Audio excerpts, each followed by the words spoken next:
Hi, I'm William Nemec. I'm from Kobe Ag Farming Project, south of Neenan. I'm candidate for governor, and I'm in exile in Southeast Asia. And so, anyway, this is my second video. Things have changed, and so, anyway, I want you to introduce somebody. This is Jeff. He adopted me as a papa, so I got Jeff. Anyway. Things have changed since the last hearing, and so I'm in court in Fairbanks, but I don't have any communication because I have a G5 cell phone, and I can't get it to work. So I can call in the middle of the night, but I can't get any text to work. There's a hearing going on. I can't go because of the circumstances of the hearing. That's one of the things I want to talk to you today. But first, before I do that, I want to tell you a couple of things about my farm really fast. On my farm, I had all my machinery, and the court gave me back my combine and my tractor, but I got no farm to put it on. I have a 1962 Massey Ferguson that I rebuilt all the way through from end to end and modified it, and it's beautiful. Anyway, the court gave it back, and I got my 820 John Deere back. They're setting out there, but I don't have any land. But anyway, that was one good thing going for it. And I want to tell you something about what my plan was farming before I get any farther. I had a canola plant, and I was going to make my own fuel, and I was set up to raise just enough canola for my own fuel because it's non-pollutant, and it makes agriculture self-sufficient, self-sustaining, and I had all that set up.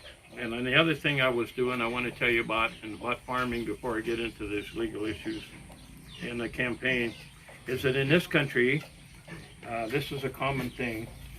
They make their own charcoal, and it's part of the culture. And when you're using biochar to improve your crop, in this country here, they have it made once they get to using it because it's also part of the culture, and they make it all over the place. And if you're interested in farming, in this movie or what I'm doing, look up biochar. It's very good. And I had 5 biochar cookers on my farm before the government took it away at Kobe Ag, south of Neenan. And this is a biochar here that they use. And now I got my hand on it. Anyway, why I'm going through this video this way is that right now there's a hearing, and I was in this court process already. And what happened was, I got into this dilemma because I contacted a friend of mine's daughter, he's now deceased, and I made a deal because I kept getting hit by the politicians.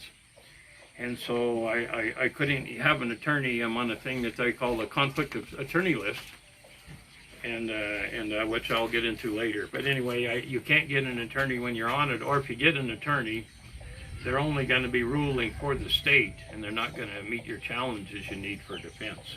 And this is a very hard thing, and I had to learn a lot of things before all this got into be a reality. Now, when I started campaigning, I did go to the Attorney General, and I had a conflict there a little bit with the second in command as a female lawyer.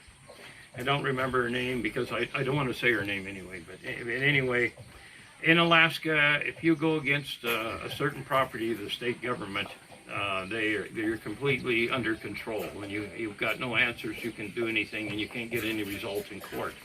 I will prove this later in court, but I'm going to teach you and tell you about it because that's how I got this court issue coming up. My agreement was I couldn't get my land back, but when I lost my farm, ahead of time, I quitclaimed and took all of my properties and all of my assets, and I sent them to my wife that was going against me till she could completely own everything legally without the court. And the reason I did this was the VA and the bank were going to make a way where I could purchase my farm. And so I wanted to keep farming. My whole life in Alaska has been to farm. And that's what I was doing. And then it got more and more complex and more complicated. I ended up in court. But the agreement was this. There was a property on one side of the highway south of Neenan that was covered with junk and very tore up in a mess, in a house on the property. And the garbage and junk was stacked in there till the property was just worthless. There was nothing you could do. It was tons of iron and hazmat and fuel barrels and old vehicles, and I mean the thing was acres and acres of junk. Well, in this property was a house that needed to be remodeled. So my contract was written. I did a Mennonite style contract. My contract was to clean this huge property off and then to redo the house for an exchange directly of the property across the highway in which I was building an apartment. And so I wrote a good contract, and the contract was going really good, and I got most of the stuff all moved up. With a huge job. So many of my friends volunteered to help me because I knew I was trying to save my farm. So I had a lot of friends, and they came over, and I worked hundreds and hundreds of hours, and we got, I had to have heavy equipment and everything. I moved about 17 semi-truckloads of junk out, and I had my contract was well written, and when I got down the contract a ways, and I was getting ready, I needed it done by that December so I could get everything through the court before the court sold my farm, and I was going to try to purchase it back. And so I had my agreement made, and all the junk and everything moved, which was a huge process. And I got about, no, I told you before, 17 truckloads out and much landscaping, and it was so terrible, you would not believe it. And it was been used as a place to throw everything everybody wanted to get rid of. So the man that owned it, he said, bring it here and you can stack all your stuff here and clean up your yard. So I had trailer houses, I had vehicles, I had barrels, I had heavy equipment, I had junk, all kinds of junk. And it was acres and acres all stacked together. Well, I figure after I got all the property moved, I increased its property value by about $85,000. But I was already a political hit in the state, and anytime I do anything, I'll prove more of this later, I kept getting stymied by the state and by politicians. Anyway, so I got this job done, and then I started working on the house, and I called the other person, and I said, we couldn't get any windows from Fairbanks, triple pane, but I found them in Edmonton, Canada, and when I called back, everything was a good relationship. I had the junk all moved. We're doing really well. And then the other party of the contract told me, stop working, don't do anything, leave it alone. And it wouldn't give me no answers to anything. And so I couldn't do anything. So I thought, well, time will cover it. Time usually heals things. So I waited a time. And that house on the property had a lot of problems with the boiler. So I took care of it all winter. And this went on, and I took it on into the next winter. And then I finally got a hold of her brother, and I said, listen, I'm having real problems with this contract, and I don't want to keep taking care of this house. I'm not getting paid. My contract was almost done with her, and she won't talk to me, and nothing will happen. So anyway, I ended up finally going to court. She served me papers to evict me on the land that I was buying, a contract, and I wasn't a renter or anything like that. It was the wrong court, the wrong process. And so I can't get an attorney, nobody will hire me, and I'm in the campaign, and the things are getting really tough. So then the VFW found me a lawyer, and I'm a vet. Anyway, the VFW helped me, and I got an attorney, and I did something maybe not really desirable, but I didn't tell the attorney that no lawyers would take me. I was on this conflict of interest list, because my idea was the total cash value of the contract. If I took a total loss of all the work I did, the total asset, the total estimate of the whole job of all of the work, no matter who got paid, was $30,000. And so I met the full agreements with the contract, and I went in front of the judge with $30,000 cash. I says, okay, I'll take the loss of all my work, all my money. I'll take the loss of everything, and I'll also buy out the contract. So then the judge was in favor of that. And he told the woman, and then he gave her 30 days to make up her mind. Well, when the time come up for him to get an answer to her, the state, I'm standing in the courtroom, at the outside of the courtroom, and about an hour before the court start, the state flipped judges on me, and the judge no longer had authority over this. It went to a new judge, and then that other judge sent it to Superior Court. Well, the communication and agreement with the other party was made by this judge. It's no longer my judge. And so I'm stuck here, and now her lawyer called my lawyer and said that I owe her. Well, she owes me thousands of dollars, but he said I owe her, which I don't know her. And they said they're going to sue me for damages and everything. So I sat down and I figured it out. And if I go through this court process, even though I was buying out the contract and they owe me money, the court contract's going to cost is going to be $85,000, and the property isn't worth that. I didn't work that. I was trying to do this to save my farm. So the whole thing just went crazy. And so then I ended up with my lawyer, and I told my lawyer, look, I didn't tell you this before, but I'm on this conflict of interest list. I only wanted you to represent me so I could buy out the contract. I didn't ever think anybody would refuse because the contract was very well written, and I had the money there. And so when all this process went on, I met with the other party in Clear Sky Lodge, and I said, look, I don't want to take you to court anymore. I'm done with this. I said, your papa was my friend, and I'm done. I says, I'll just take the total loss, and I just want to walk away, and you just keep whatever you got. And I said, you got about $85,000 improvements, plus you got an apartment built and the other property that was supposed to be mine that's going to revert back to you. And I said, from her, I had a bill of sale for a lowboy in a semi-truck, and it was already in my name. She had already completed that part of the contract. And so I gave it all back to her because I didn't want any trouble. I'm a Mennonite Christian, and I really liked her father. And so I wanted out. Well, that isn't the end. Her attorney talked to my attorney, and he said, and I overheard the call. I was there on the speaker, and I was on the speakerphone, and he slandered me really bad and made all these accusations that just aren't true. But there's no way that I can be in Alaska and I can conflict in this court. I can't compete in this court. It's $85,000, and this person that I'm in competition with, they have a land company so all of the costs of all the land or all of the bills with their lawyer is going to be a tax write-off, and she has backing with the government. Now this is the hard part. The judge that handled my divorce used to be my attorney, and so it's Judge McDonald, and he was my attorney, his law firm at the beginning of this fight with him. He was my lawyer. Then he ended up being my judge.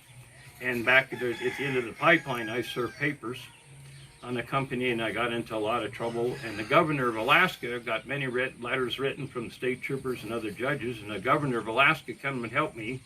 He gave me a full clemency. I didn't have a criminal record or anything, but I was serving papers on a property from the court and got into a fight, and people got hurt, and I was in trouble.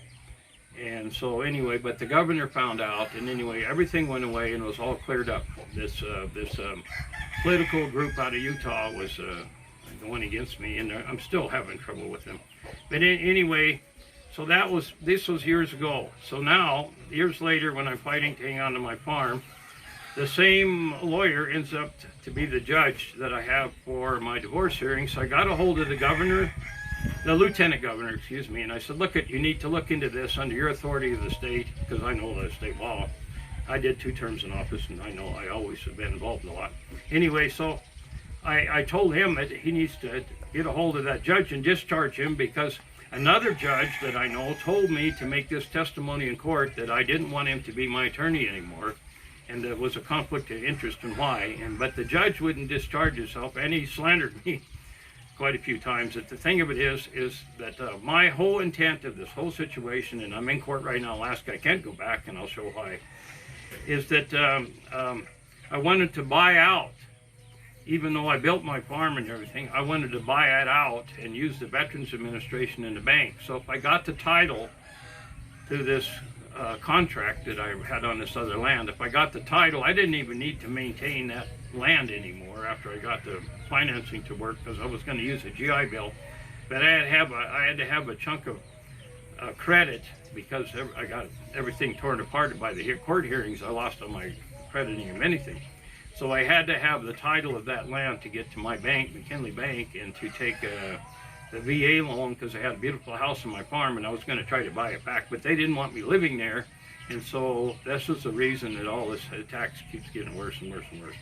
Anyway, I'm getting long-winded on this problem, but I'm bringing it up now, even though I'm still candidate for governor as a write-in. But I'm bringing this up now because I want you to understand the importance. Now, the judge that I had that went through the hearing with me, it was Judge Seekins. And so he, in my opinion is, I never knew him before. He was a man of honor and integrity and a good judge. And I think that's the reason that he's lost being my judge. But anyway, but they didn't let Judge Seekins answer to the, a woman answered to Judge Seekins because they needed him out of there to make this whole thing work. And so he couldn't have the answer to the judge. So he couldn't tell him why she wouldn't take my buyout. I showed the judge I had the cash, total buyout. So anyway, so this is getting more and more complicated. Now I'm in trouble and I got a suit against me. 60 some pages are written that I have to take apart in my defense in court. Well, that's done on purpose because the amount of money that I would have to go to that kind of court hearing over a piece of property that I did all the work in, I moved all the stuff, is crazy. And now I'm going to go around and get $85,000 more in debt on a piece of property. It's only worth 30 in the first place because it's covered with trash and it's unbearable because I moved a bunch of that stuff from one side of the road to the other. And so I lessened the property that I was buying by a mile.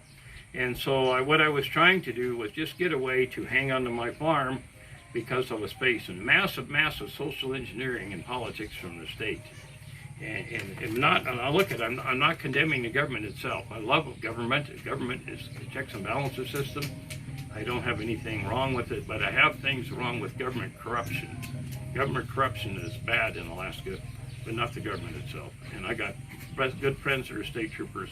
I mean, Alaska is the most beautiful place in the world, but I'm in a fight over it. Anyway, so back to where I'm at here. I'm in Southeast Asia, and before I go any farther and talk about this, I just want to address Judge Seekins, Your Honor, sir, and if anybody sees this, please tell him I made this video.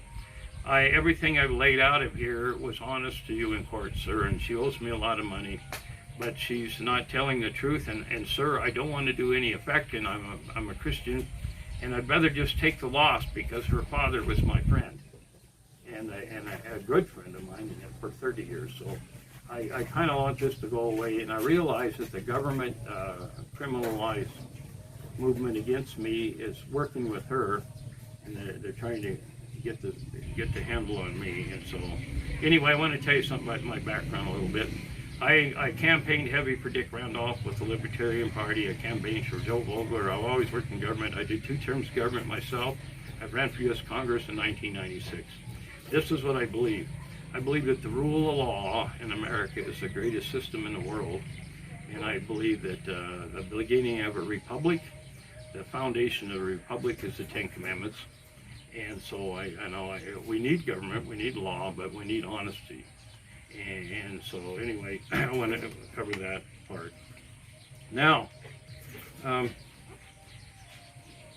also have another hobby. I should tell you something about me. I build ham radios. My ham radio sign is KL2PQ, and I had that going on my farm, and I loved it. I love my farm. My farm is beautiful. I had a 3-story house, and I had used equipment, but I had a small machine shop, and I built everything myself, and I had a beautiful farm development plan. I was at the point in my life when I was retiring, and I had everything set up to when I retire I can farm full-time. And my goal was to raid hard white Russian winter wheat, and I had a whole process of organization to do that. And I still want to go back to my farm. I want my farm back. So this is my goal before I go any farther. I believe the governor of Alaska needs to reimburse the woman that got my farm because it was all done fraudulently. I want a review done of all the hearings and of this last court hearing I'm in. This is all bad, and it's all social engineering, and it's all wicked. And there's so much proof out there. It's easy to prove, easy to see. I don't believe in conspiracy theories. I believe in the truth. And what I want, ladies and gentlemen, is I ran for governor because I love Alaska. I know how to do the job. And one of the things I have here is that if I can't make any of this work, I'm asking you, an Alaskan citizen, to give me some support. I want to go home. I'm in Southeast Asia, but right here is kind of some fighting going on off and on. It's kind of crazy. I'm the only white man around here that I know. Anyway, I want to tell you something. Where I'm at here, the people are very strong Christians, and I have very good friends here. And the boy, you see, I'm the pop he's got, and if I come back to Alaska, he will have a father there. But anyway, in my hearing, before I get any farther, I'll tell you the lethal reason that I left. I was at Fort Wainwright at the doctor, and the military police come and found me, and he says, Mr. Nemec, they said, there's papers on you from the state troopers. And I said, what do you mean? He said, well, there's a trespass warrant. And I says, no, there can't be. I don't do anything wrong. I don't have any threats. I don't have anything wrong. And he said, it's on Sled Road. And so I said, well, I don't know any Sled Road. So anyway, I can't find any answers. And so I get a hold of State Troopers Dispatch, and I argue 3 hours, about 100 phone calls, and finally, look, I want to answer. Why would you ever have papers on me? I'm on the campaign for governor, and this is crazy. I said, I want an answer. I said, you give me an answer. Why you got a warrant on me for something? Did I threaten somebody, or do you have some kind of aggression for me, or some kind of foul play? I said, you better come up with this. And they didn't have any. And then finally, the state trooper did talk to me.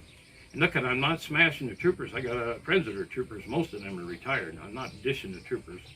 But there's bad people in all parts of the government. Anyway, this state trooper told me, we're legal within the law, and you just need to go get a lawyer. Well, that's funny, because I can't get a lawyer in Alaska anyway, and I'm on a conflict of interest list. But I was not mean to him or anything. I just said that this isn't going to work, because I can't have any defense to defend myself. And I says, okay, I just wanted to know why you really thought that I was committing a crime or causing an incident. And there isn't any. He says, well, all I can tell you, Mr. Nemec, is you just need to get a lawyer, because what I've done is legal. And that's as far as the conversation went. So that's over. And then I found out again that there was another paper coming up on me for another incident. And I said, well, that's really good for my campaign. You know, well, what happened? Somebody else is reading this. And I made all this aggression come about because in Glen Allen, I was on a radio station, and I took apart the state a little bit, and I'll tell you what can happen. Under the Alaska State Constitution, the powers of the governor, executive orders, are very, very powerful. And one of them is he can build a commission on his word. And a commission has a lot of things they do. I wanted to build a Constitutional Rights Commission that will clean up Superior Court and the imbalance of the state. Right now, there's a massive big business corporation control for what the real word that we're facing all over the world that you're not going to hear any crooked politicians tell you is colonial dialectics. Colonial dialectics is the whole world government that we're merging into, everything from the virus to all kind of controls. And forget about conspiracy theories. You look this up, you can figure it out. And the thing of it is that I got in a big conflict directly against this. And not deliberately, but that's where I'm at. And so it's called colonial dialectics. But anyway, my first promise of my campaign was I wanted to build a Constitutional Rights Commission. And I won't get into that. You can just kind of visualize what that'll be. That would clean everything up and make people accountable. And they give you all your rights. And then the other one was I wanted to protect the dividend, because the dividend system, I went to the fair once with Jay Hammond in Palmer, and I spent the time with him there, and he explained to me about building it, and I really liked him. Jay Hammond was older then, but he explained to me about, you know, how he made it, what his job was to do. I want to tell you something I really admired about Jay Hammond. He told me that we're trying to build a lot of government around him that Alaska didn't need, and he couldn't find no way. He said he would lay things out where it had to get his signature to go through, and they would stack them all up together, and then when the date come, he'd disappear, wouldn't tell nobody where he was, and went fishing. He said he'd avoid it and trash out the deadline. And I thought that's an Alaskan way to do it. But I really like Jay Hammond. Anyway, I had many political hits on my farm and against me, but what I want to tell you something about the conditions of the third world countries and what's happening is the controls. If you see you got to have a federal ID number now, well, look close at what's happening all over the world. Everything is getting pulled into this computer system of everybody having a record digitally in a computer. And that's all that is here. And they're doing it all over, not just doing it in America, they're doing it in every country. And so, and don't ever go by a conspiracy theory. Go by what you really see as facts, and what you really see that work. And anyway, One of the things I want to tell you, losing my farm that they did, just so you kind of see how bad it's gotten. One time, they come out with the Army Corps of Engineers and Rippey with the Soil Conservation Service of the state of Alaska. And the Army Corps of Engineers came to my farm and said I destroyed wetlands, and they wanted me out, and they had papers for me and everything. I was so upset, but when they came over there, Ann Rippey, she's an old Fairbanks person, been here all her life. Anyway, Ann Rippey had showed up, and then when they gave me the paperwork, I started laughing. I was so worried. I had one hill on my farm, one high spot, and my part of the wetlands that I disturbed was right on top of that spot. I couldn't believe it. It was a political hit. So Ann Rippey's there, and the Corps of Engineers and everything. Well, the federal government, Soil Conservation Service, they seen that this was a scam. So Ann Rippey told me, "I'm sorry, Mr. Nemec, we see what this is." And everybody went home. Army Corps of Engineers come out, and the state and everybody, and they left. And but it was they had a lot of bad things for me. But these hits have happened to my farm over and over. This is not the only one. I don't want any complaining about this all the time at this time. But let me tell you something about freedom. Freedom, if you got love in your heart for the law to work, the law is justice, and the law is truth. It's not money, it's not power, it's not socialism. Money is a desire of your right to be free and to love your neighbor and to have self-discipline and to make it work. In Alaska, we have a lot of problems right now because the world does not like the idea of what the Western person has in Alaska, the wild frontier, to come out there and be free and to build land and to build your home and to build a business without being bothered by the lower 48 government, and to have a clean life and to be strong and to be free. And so this is politically disliked by the upper corporation powers. Our government we have now in Alaska is corporate run, and it is definitely globalists. The globalist control the crooked election. So let's go back really quick to the election. The election was set up on the multiple choice. I was first on getting the 70,000 signatures, and then they changed it, so I had to do that over. Anyway, I'm going to get off the video because I'm getting kind of long-winded here, but I just want to tell you something. That my name is William Nemec. I'm in Southeast Asia. I want to be a write-in candidate, and the reason I say this was that the election for Senate between Joe Miller and Murkowski was a fraud. Look it up. Ask people in the villages about the votes and where they got the names and how they worked. You're going to be really surprised to see that primary election with Joe Miller and Murkowski a few years ago was not honest. And ask questions on your own. Don't go by my video, and take a look. And now when you see a write-in vote, that time it was a mathematical, to me, it's a mathematical impossibility for that to work. So, since they set that in law as an example, and it's already been done, I'm asking you to vote me in as a write-in candidate. My name is William James Nemec, with WILLIAM-JAMES-NEMEC. And you make this work, because if you make this work, I'll give you accountability.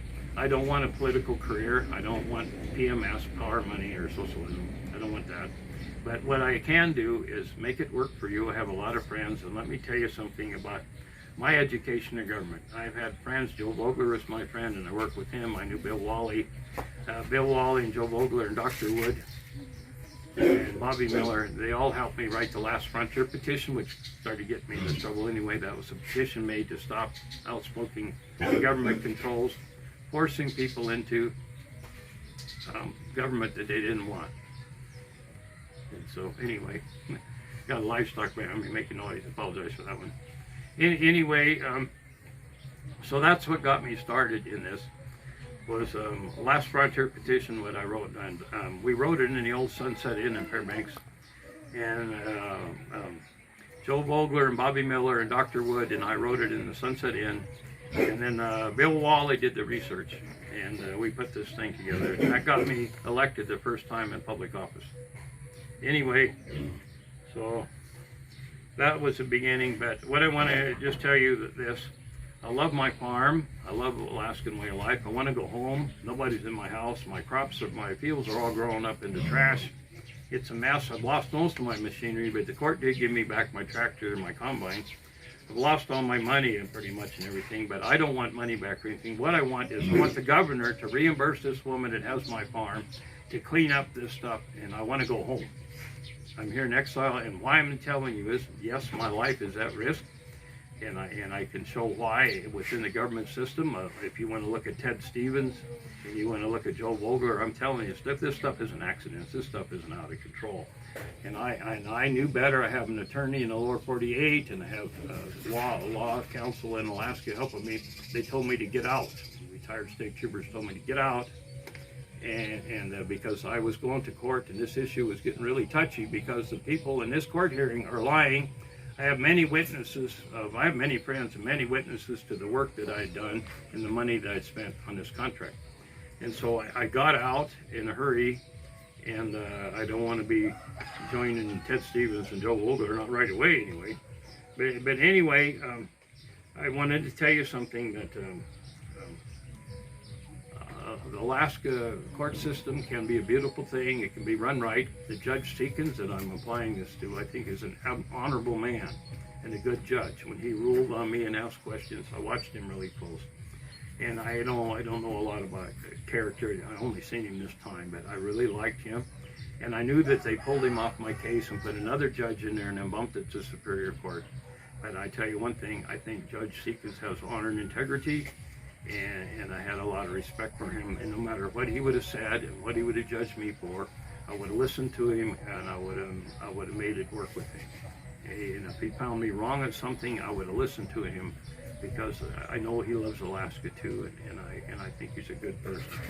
Anyway, so I am in Southeast Asia right now, and right before I got in, they took me off of it. And the woman that has it don't want to farm, don't want to live there. And I went to Colorado. I hired a private investigator, and I went to Colorado and I found her. And when I found her, I called her, and it wasn't a very good deal. I said, look, I want to buy you dinner. She was in Fort Collins, Colorado. And I went to the lower 48, and I said, let me buy you dinner, and I want to buy my farm back, and I want to try to figure something out. Well, she told me on the phone, when I was born, my military career, and my places I worked all my life, a whole profile on me, she told me to me. And I said, well, that's great. And then I finally dawned on me, well, she's in on the problem. And so then I realized, but anyway, I told her, and then she got pretty aggressive and more aggressive. And I says, I'm sorry, ma'am, that you don't want to meet with me or anything. I says, I'm absolutely not a threat to you or nothing.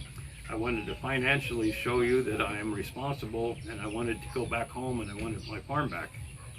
And then I believe that she called law enforcement against me at that time, but they didn't know where I was. I told them my address, that I was at a fancy restaurant, but I had Texas license plates, so they had no way of knowing who I was, and I skedaddled. But anyway, I went down there to meet with her to try to get back my farm. Look at, ladies and gentlemen, I worked many hard winters, no money starting in the beginning, and it took me 30-some years to build my farm. And I love my home. I want to go back. I don't make a lot of money there. It's not a me and their farm. It's mine. I'm a Mennonite farmer. I like to be free, and I like to be left alone. I want to go home.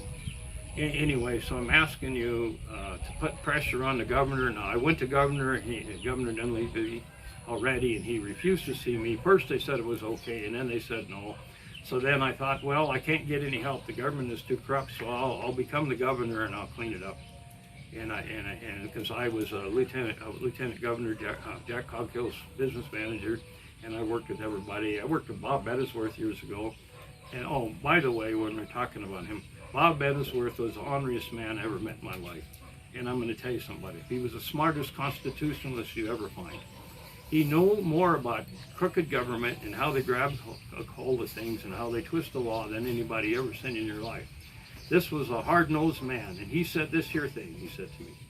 He says, William, he said, if you want to make it in fighting in the politicians' world, he says, you got to look, hear, see, and think. He says, you got to look at everything. You got to hear everything. You got to see everything. He says, you got to think about everything. You got to put it all together. He says, you take them senses, look, hear, see, and think if you want to be involved in the political side of Alaska to keep people's rights protected. He says, because it's a fight there. And this guy was an ornery man. I worked with him. I had a mining company, and I'm going to tell you something. This ornery man, I learned more from him than anything I did in college. And his name was Bob Bettisworth. He's gone now. But I wanted to tell you that I admired him. And another hero, before I get off here, I tell you, Wally Hickel was a tremendous man, but I'm going to tell you something, ladies and gentlemen. He had the greatest wife in the world. Wally Hickel was successful. This woman was amazing and smart. And she was behind her husband, and she loved her husband. And I'll tell you what, if they ever make a statue in Alaska, Mrs. Hickel should be on it.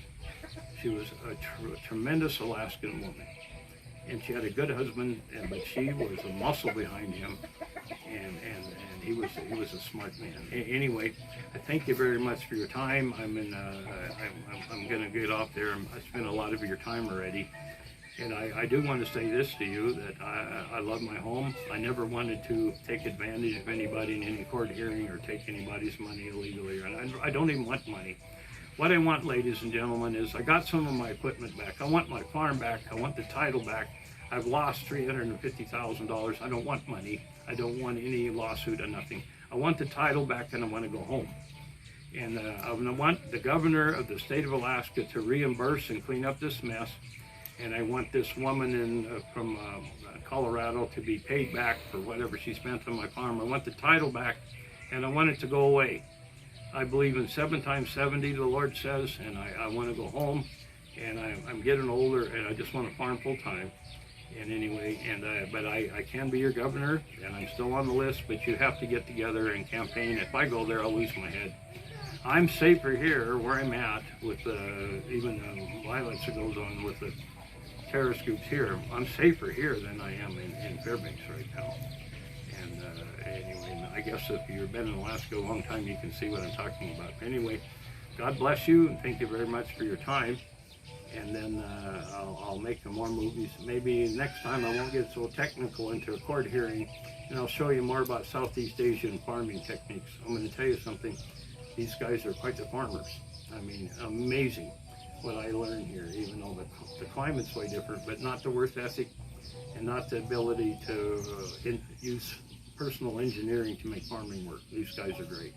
Anyway, and I thank you, and thank you for your time, and I'll produce more videos. This one here got put out of space because I'm in court right now in Alaska. I can't appear there. I can't even have a lawyer, and I can't even have anybody represent me, but I don't want the land I was trying to get. I have a contract for it. I want everything to go away, and they're taking my track loader away from me, which they do not own. They have no handles on it. They say they do. They say they own it, but it's not mine. I hauled it into the property. I hauled my farm equipment into the property. I hauled the track loader from my farm into that property. Now they say they own it, and now I don't know if I'm going to get it back. But it's looking really bad, and the man that hauls the equipment, he's afraid of them and won't haul my loader away. He says, oh, these guys are too powerful with the government. I don't want them coming down on me. I'm not going to haul your track loader away. He said, so anyway, but he hauled it in there. But anyway, that's how it goes. So anyway, Lord bless you, and thank you for your time. And I ask only one request. I ask for your prayer.